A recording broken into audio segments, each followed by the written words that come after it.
Olá, povo de Deus, graça e paz, tudo bem com vocês? Bom estar com vocês aqui mais uma vez. Enquanto Jesus não voltar ou não nos chamar, estaremos sempre aí a serviço do reino dos céus, cumprindo o nosso ministério.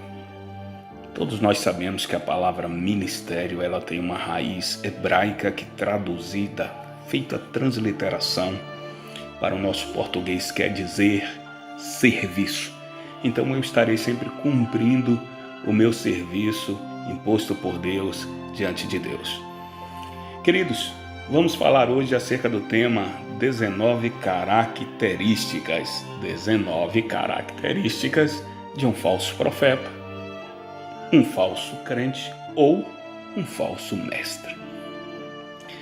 E para tanto eu quero usar como base o capítulo de número 3 da segunda carta de Paulo a Timóteo, do verso 1 ao 5, que nos mostra essas 19 características. E do verso 5 até o 17, nós vamos tratar de mais algumas características e mostrar as verdades implícitas na palavra do Senhor. Que escrito está: depois que eu fizer a leitura dessas 19 características do verso 1 ao 5, eu vou explicar palavra por palavra, vou entrar aqui na etimologia da palavra e trazer a explicação dessas 19 características, dessas 19 palavras. Nós vamos trazer o significado etimológico de cada uma delas para que você possa estar sendo bem instruído através da palavra. Depois disso, eu vou fazer a exegese do texto do verso 1 ao 17. Aí você vai ter aí um estudo bem mastigadinho. Você pode ser um crente bereano, pode acompanhar na palavra, pode pegar dicionários bíblicos, atlas, comentários, livros históricos. Me acompanhe, mas não me acompanhe de mãos vazias. Esteja com a sua Bíblia aberta, com livros, dicionários, concordâncias e comentários, que aí você vai poder acompanhar de perto e também ter uma melhor compreensão do que você vai ouvir. Escrito está, capítulo 3, do verso 1 ao 5. Sabe, porém, isto, que nos últimos dias sobrevirão tempos trabalhosos, porque haverá homens amantes de si mesmos, avarentos, presunçosos, soberbos, blasfemos, desobedientes a pais e mães, ignorantes, profanos, sem afeto natural, irreconciliáveis, caluniadores, incontinentes, cruéis, sem amor para com os bons, traidores, obstinados, orgulhosos, mais amigos do deleite do que amigos de Deus, tendo a aparência de piedade, mas negando a eficácia dela. Destes, afasta-te. Eu vou me ater agora somente até este verso de número 5, porque eu quero trazer a etimologia de algumas palavras, logo após fazer a exegese do texto. No verso de número 1, quando fala que haveriam homens amantes de si mesmo, ele traz aqui 1, 2, 3, 4, 5, 6, 7, 8 características de alguém que pode ser um falso crente, um falso profeta ou um falso mestre. E você tem que estar de orelhas em pé, antenado, ligado, para que você não caia no engodo de homens que não têm compromissos com Deus. Porém, vamos falar acerca da primeira característica, ou da primeira característica: amantes de si mesmo. Amantes de si mesmo é aquele que quer que tudo venha girar em torno de si e do seu umbigo. É um indivíduo que faz tudo para o seu bel prazer, independente do que aconteça com as pessoas que estão ao seu redor. A segunda característica, gananciosos. São aqueles que têm o desejo exacerbado de ter ou receber mais do que os outros. Só ele é merecedor. Ninguém é mais do que ele. Esta é a segunda característica de alguém que se revela um falso crente, um falso profeta ou um falso mestre. Na medida que eu for falando, você vai lembrando de alguém que está ao teu redor que talvez possua essas características ou algumas delas. Terceiro, presunçosos, aqueles que se supõem melhor, mais bonito, superior, mais inteligente, mais capaz e etc.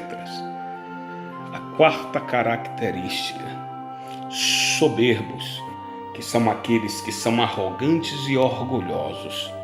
A quinta característica de alguém que se revela um falso crente, um falso profeta ou um falso mestre é que eles são blasfemos.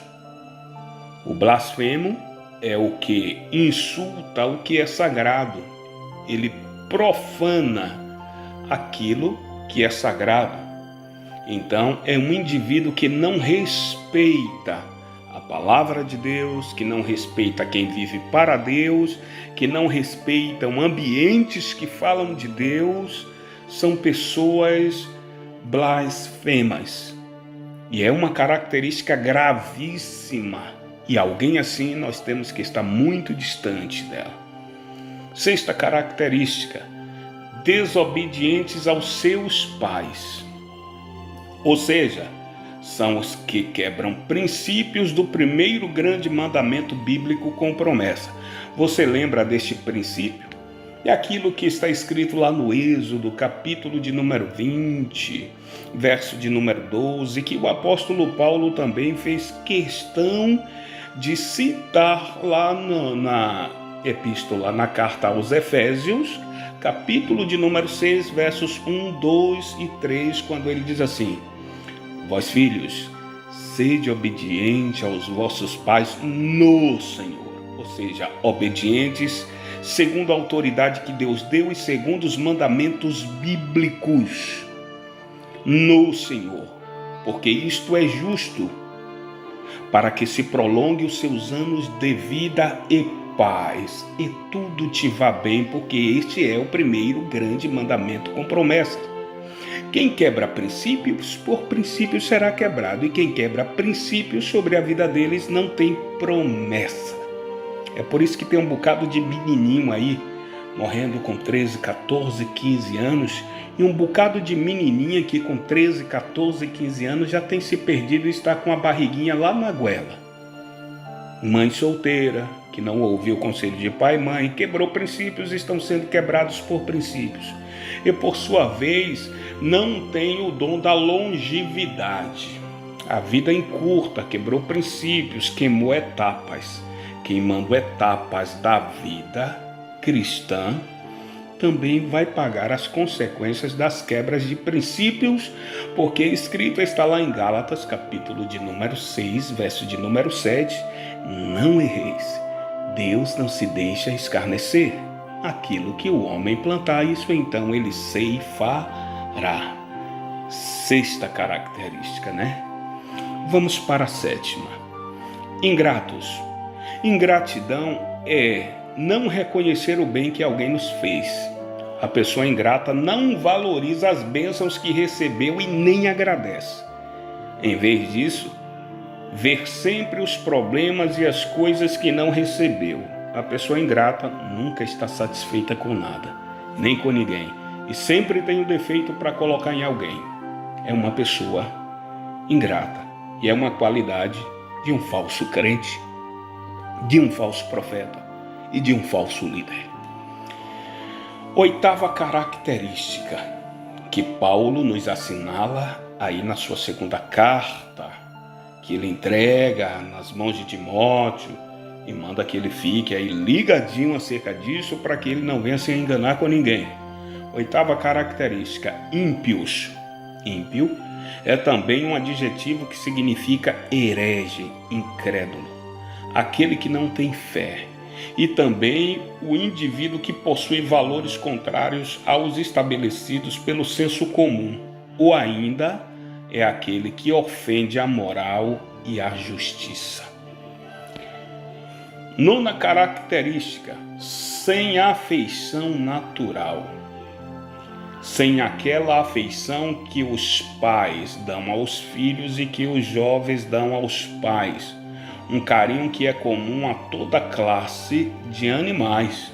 Consequentemente, homens sem ele são piores que brutos, são piores do que os próprios animais. Implacável, décima característica, implacável. Aquele que não cede, incapaz de perdoar, inflexível. É aquela pessoa que diz assim: eu guardo tudo, eu não me esqueço de nada. E você pode fazer 99% de benefícios para uma pessoa dessa. Se você não fizer 100% na hora que tiver a oportunidade, pega toda a mazela de quando você era velha criatura ou qualquer erro que você cometeu só para viver te acusando, para que você não tenha o sentimento de perdão ou que foi perdoado por Deus e tenha uma vida atribulada. Sai de perto, meu irmão. Se você está debaixo do jugo de um homem ou de uma mulher assim, sai fora. Sabe por quê? São pessoas implacáveis, que não cedem, é incapaz de perdoar, são inflexíveis. São pessoas que não querem ser trabalhados por Deus. Falsos crentes, falsos profetas, falsos líderes.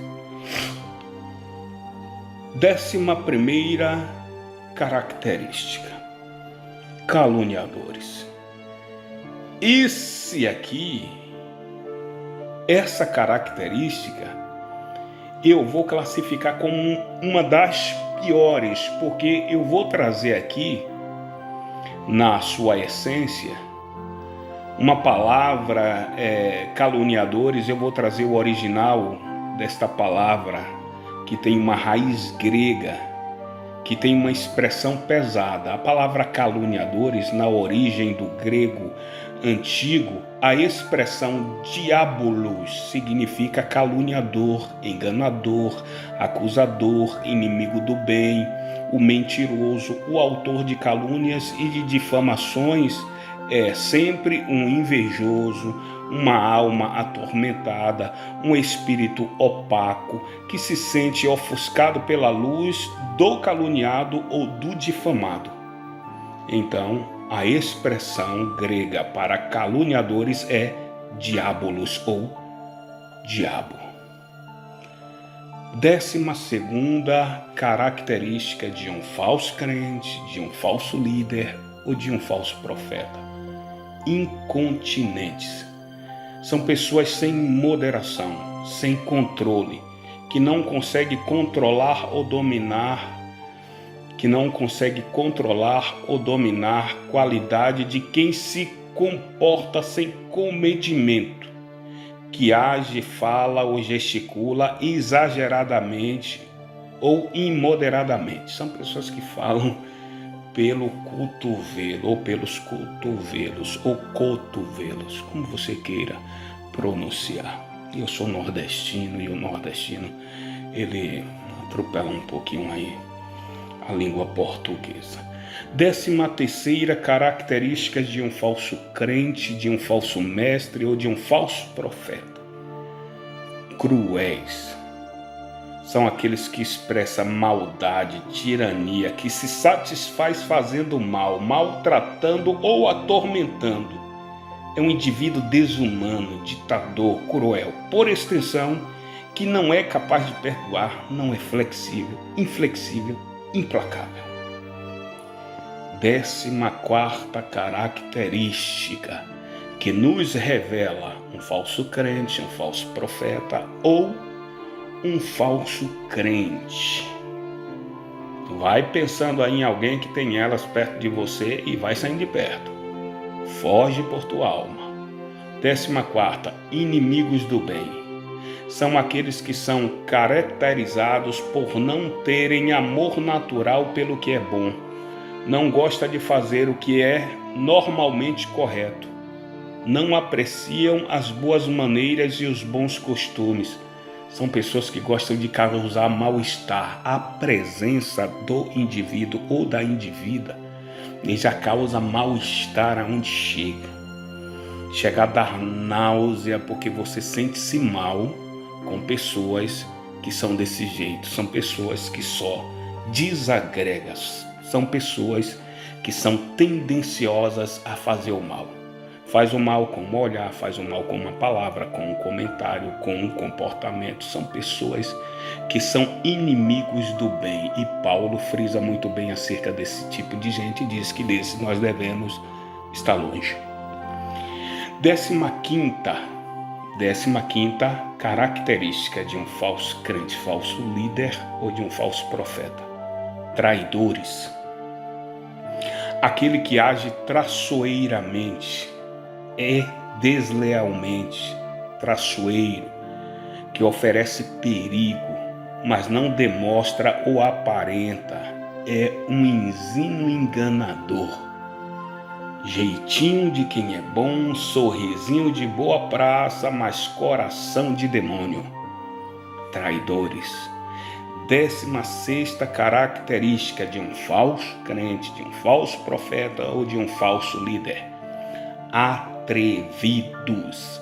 Aquele que se atreve ou é audacioso, ousado, aquele que não demonstra o devido respeito pelo seu semelhante, insolente, petulante, ousado.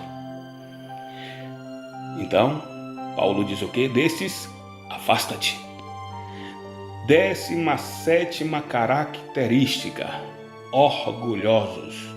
Uma pessoa orgulhosa mostra altivez, soberba, vaidade, arrogância, podendo mesmo revelar desprezo em relação a outra pessoa porque se acha melhor. Tem a petulância de dizer que alguém não chega aos seus pés. Longe, se mantém longe. É uma pessoa que nunca foi regenerada, é uma pessoa que nunca teve Cristo. São pessoas que nunca mudaram ou foram transformados. E esse tipo de monstro você tem que estar longe. 18ª característica é um falso crente, falso líder, um falso profeta. Mais amigos dos deleites do que amigo de Deus. Deleite é o ato de demonstrar um excesso de satisfação ou contentamento em relação a algo, neste caso, ao pecado. E para finalizar, ainda diz que, tendo aparência de piedade, mas negando-lhe o poder destes, porém, afasta-te. Na Bíblia, o impiedoso é uma pessoa cruel que rejeitou o caminho do Senhor. É o mesmo ímpio, não tem respeito por Deus nem pelo bem. Ele faz o mal ao seu próximo sem sentir remorso. Então, esse tipo de pessoas que carrega esse tipo de característica, faz o mal sem sentir remorso, afasta-te, como disse o apóstolo Paulo. O liberalismo não forma caráter, o liberalismo deforma caráteres. Quando você encontrar alguém que tem essas características sobre a sua vida e alguém que apoia esse tipo de característica, tanto o que tem como o que apoia são liberais, são pessoas que desconstroem a doutrina bíblica, e todos esses que desconstroem a doutrina bíblica na mente das pessoas desconstroem a pessoa de Jesus Cristo nos seus corações e nas suas mentes. São pessoas que caminham, que trilham o caminho do liberalismo. São pessoas coach. O liberalismo não forma caráter, o liberalismo deforma caráter.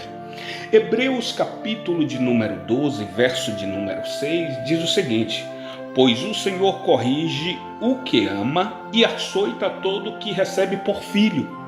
Se Deus corrige o que ama e açoita o que recebe por filho, quem sou eu para desconstruir os mandamentos e os princípios éticos e morais da palavra do Senhor? Quando alguém comete esse tipo de pecado, demonstra ser um filhotinho do anticristo, camuflado de crente, e se diz ser usado por Deus em dons espirituais, não passa de um falso profeta ou falsa profetisa. E se diz ser um líder espiritual, não passa de mais um comerciante da fé. Paulo diz: destes, porém, afasta-te. Significado de afastar: manter-se à distância, não estar juntos. Essa é a etimologia da palavra. Aqui, nas 19 características que Paulo grifou, foi trazida a etimologia de cada palavra para que vocês ficassem cientes dos seus significados. O que é a etimologia? Etimologia é um campo de estudo da linguística que trata da história ou origem das palavras e das explicações dos significados. E o propósito do apóstolo Paulo aqui é nos revelar o perfil desses falsos obreiros e os seus propósitos. O propósito desses falsos crentes, falsos profetas e falsos líderes é destruir os princípios éticos e morais da palavra de Deus na vida dos que são conservadores. E como eles farão isso? Se infiltrando no meio da sua família. Eles têm como alvo os que são vulneráveis na tua casa, no meio da tua família, no lugar em que você congrega.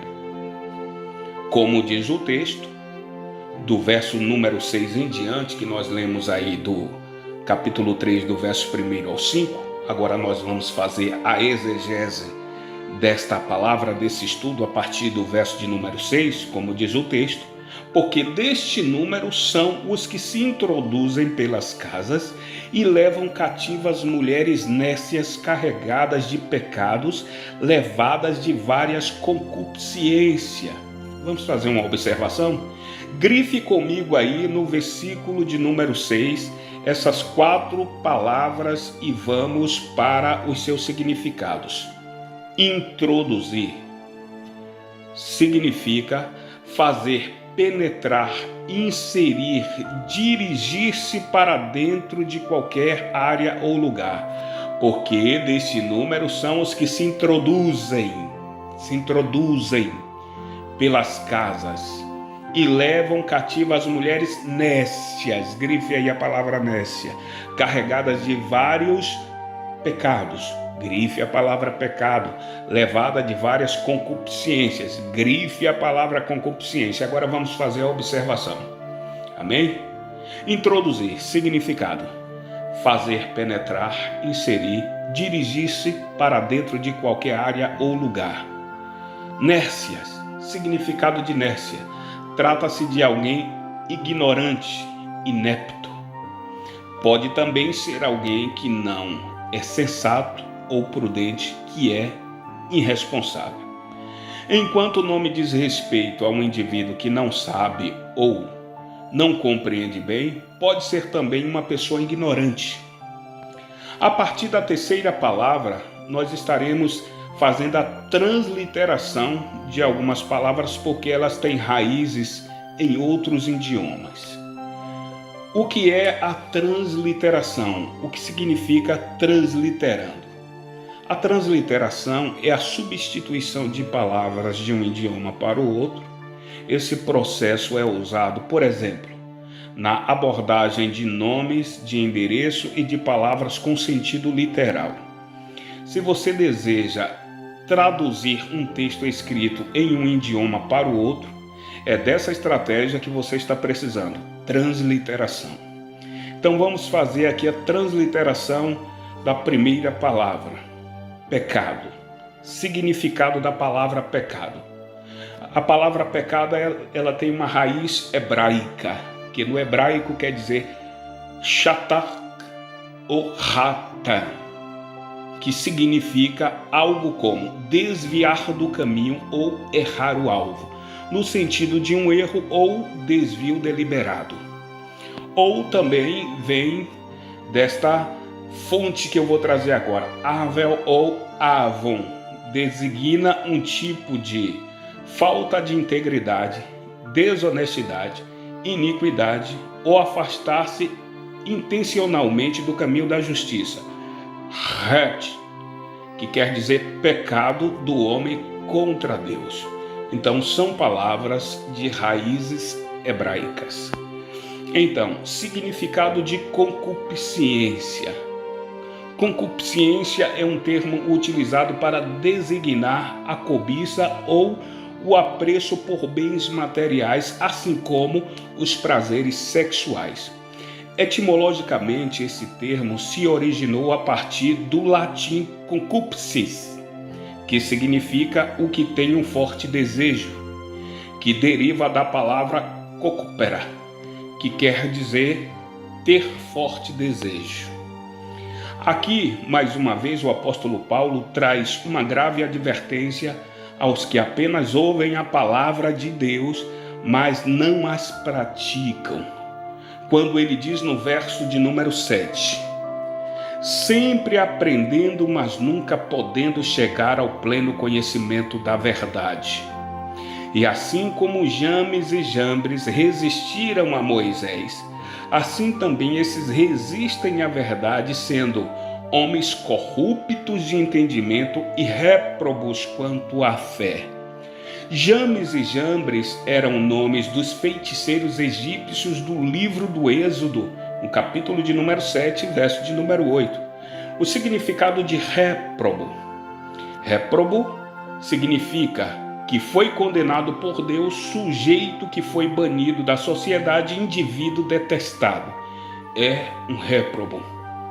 No verso de número 9, Paulo ainda diz assim: não irão, porém, avante, porque a todos será manifesto a sua insensatez, como também foi o daqueles.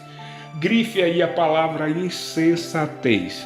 Significado de insensatez, significado literal, e vamos também para o significado etimológico, que quer dizer ato resultante da falta do bom senso, de ponderação, imprudente, louco. Então é uma pessoa insensata. No verso de número 10, Paulo diz assim: tu, porém, tens observado a minha doutrina, procedimento, intenção, fé, longanimidade, amor e perseverança.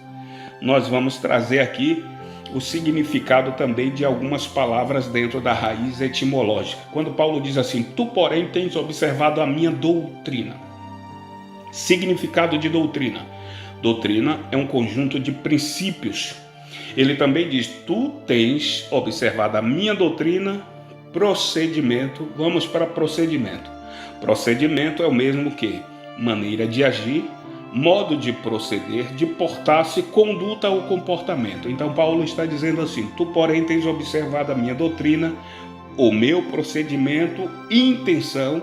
Vamos aqui também para a raiz etimológica da palavra intenção. Intenção, aquilo que se pretende fazer, propósito, plano, ideia, desejo ou intento. Então Paulo está dizendo: tu, porém, tens observado a minha doutrina, procedimento, intenção, fé e longanimidade. Vamos aqui para a palavra longanimidade.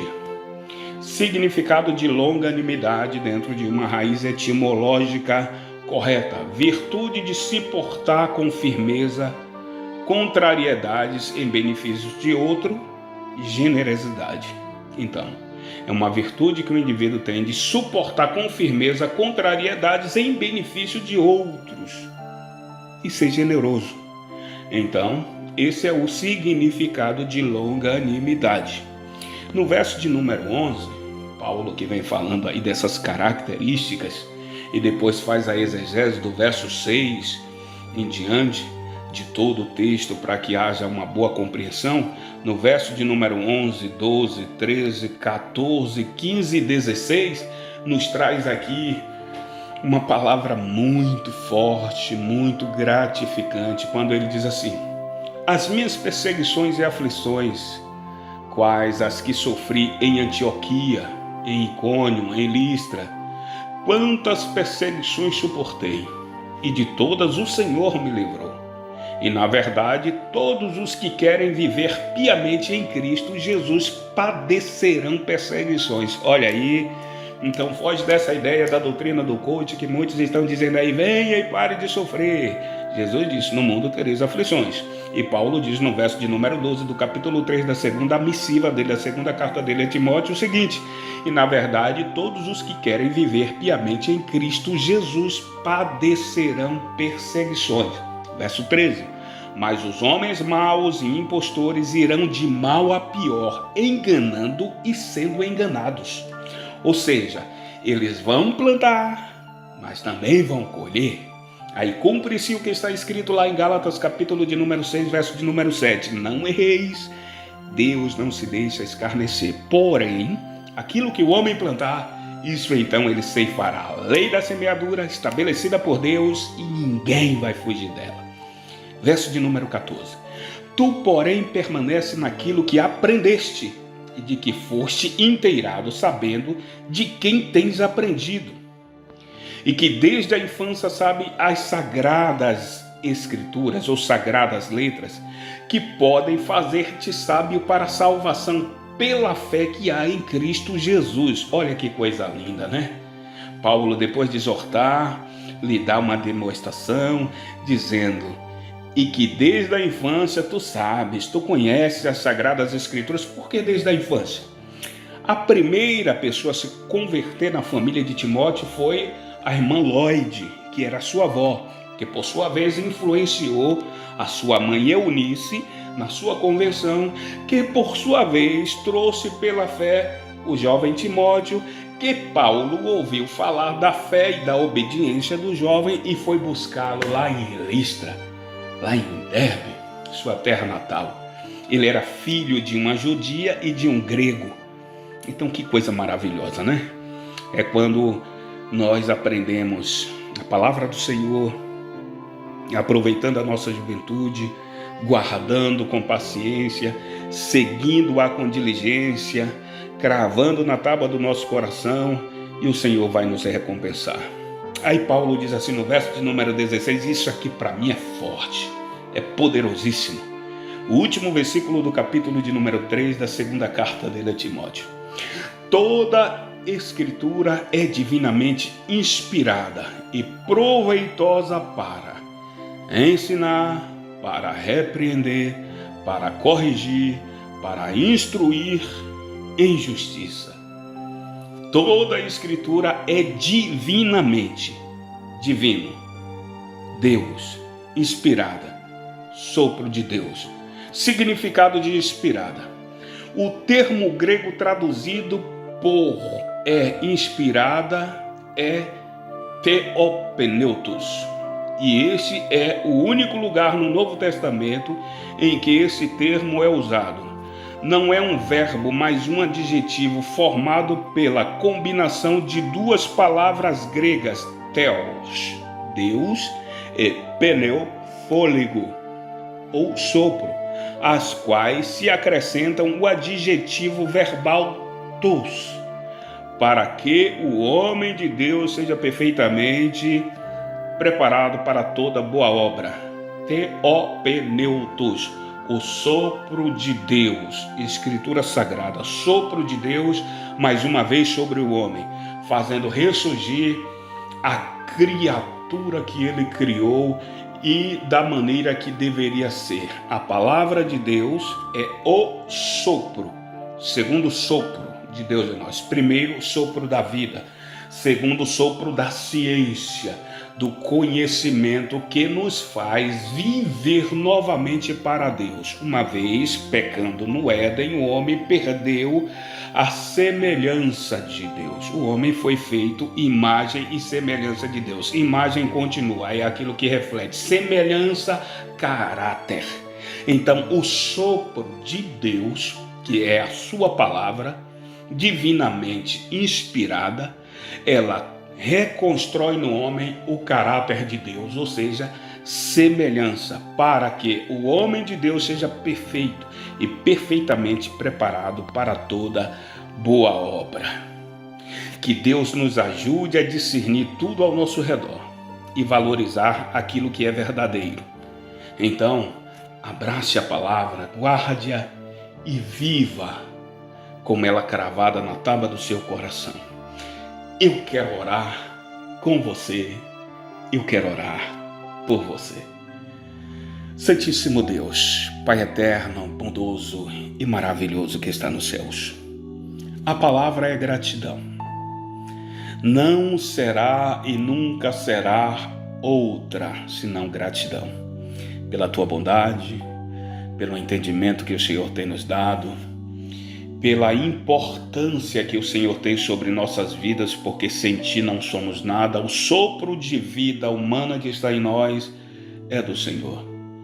E o sopro do conhecimento da tua palavra, que é a ciência da tua palavra, vem do Senhor. Por isso, só temos que te louvar, te agradecer, te bendizer. Que esse estudo tenha encontrado corações necessitados, carentes, que seja preenchida a lacuna, que o Senhor venha realizar dentro de cada coração, em cada vida, uma mudança, e que o teu Espírito venha os convencer daquilo que eles precisam mudar, que eles precisam transformar, que eles precisam fazer para o Senhor. Que haja uma metanoia, uma mudança de mente, que haja, Senhor, uma verdadeira regeneração. Toma em tuas mãos os teus filhos, cobre-os com teu sangue e os abençoa para a glória do teu nome. Amém. Que Deus em Cristo vos abençoe. Até a próxima, para a glória do nome do Senhor. Tchau, tchau.